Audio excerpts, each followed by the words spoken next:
Hi there. So I got sent this really cute little card from one of my customers the other day, and I just thought that was so lovely that it just opens up like that, and it's just such a pretty little card. So I thought, oh, I know, I'll have a go at that. So of course I did, and here's my version of it. There you'll see some sparkle because I hadn't used this paper yet and I really like it, so I had to find a good excuse to use the paper.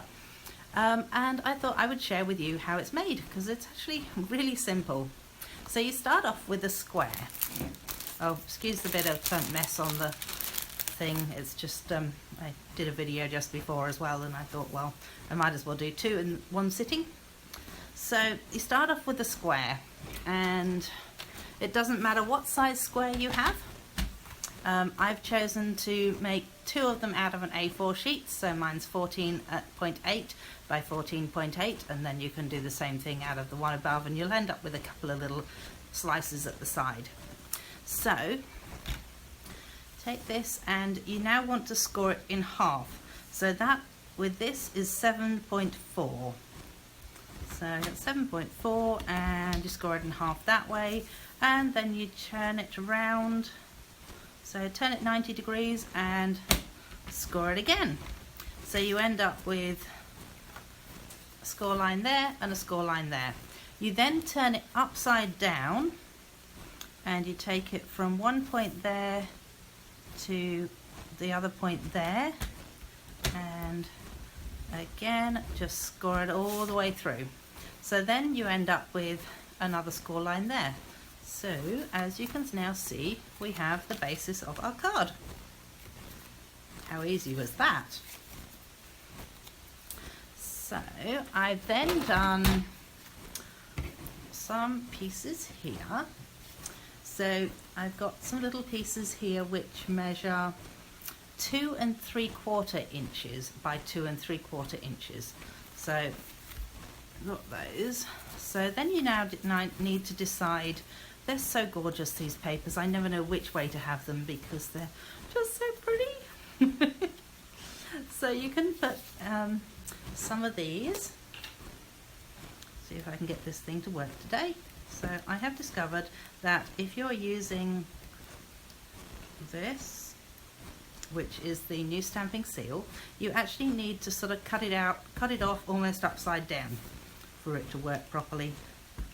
And I am gradually getting the hang of it, and I think I haven't quite managed that yet. So I'm just gonna add a bit more of this. So let's stick one of those down.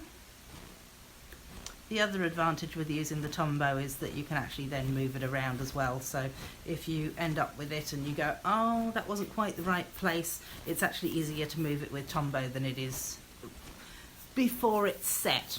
Once the Tombow is set, you have no hope of moving it whatsoever. Just so you know. So I'm just going to go do that. And let's move it around till it's there. Okay, happy with that. On the other side, you want to do the same thing again. So just, oh goodness, apparently my glue is gonna try and come out on me. Okay, well, looks like I'm going to end up with a sticky finger. Oh yay. So let's just pop that down. And maybe this one.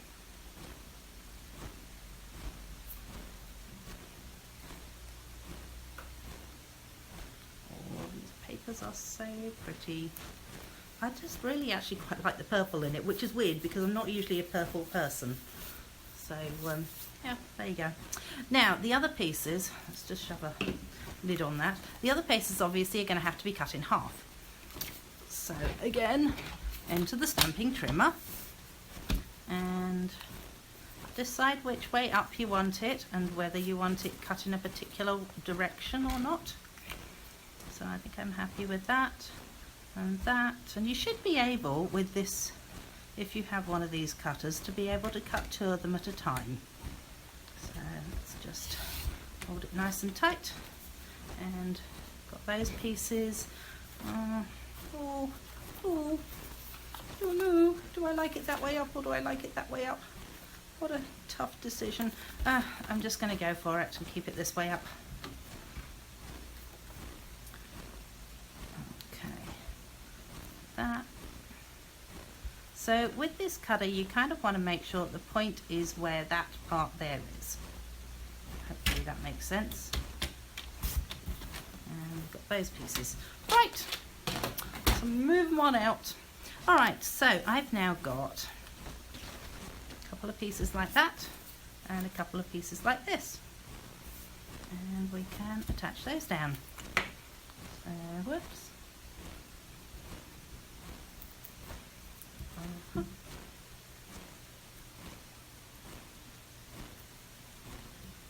There's one, and I'll just use that bit of glue that managed to end up over there. Oh God, this glue just wants to come out today. Come out and about. I can see myself getting exceedingly sticky by the end of this. And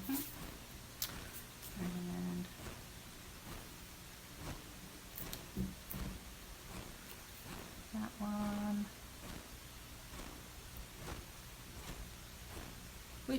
As I say, you've got a little bit of wiggle room when you're using the Tombow.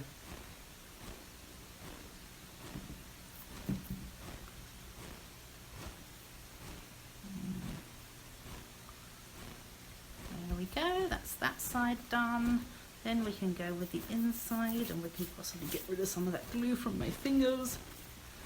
And so we're going to have those two bits on the bottom and those two bits on the top. How pretty is that with that blue and purple on it? Oh gosh. As I say, I'm not really a purpley sort of person, so I just don't know why it is that this paper attracts me so much. Oh, and by the way, this paper is actually called Snowflakes Blender.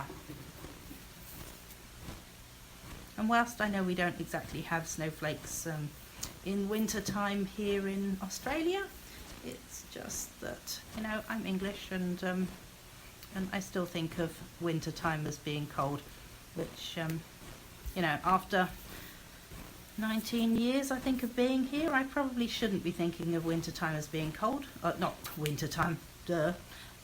Christmas time as being cold. But yeah, there you go. Maybe you can, what is it, the saying, you can take the person away from the country, but you can't take the country away from the person. That doesn't sound right. Anyway, I'm sure somebody knows the answer to that, and feel free to add it, because I'm probably not going to get there. There we go. All right.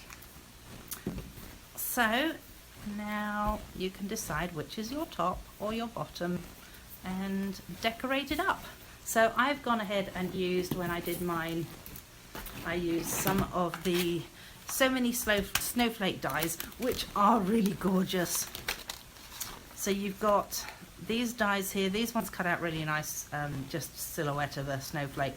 These two are individual ones, and then this one here cuts out sort of like a shape from the inside of a card, so you end up with sort of snowflakes overlapping into the shape, if that makes sense. So I've used those with it. Or did I? No, I didn't. There you go.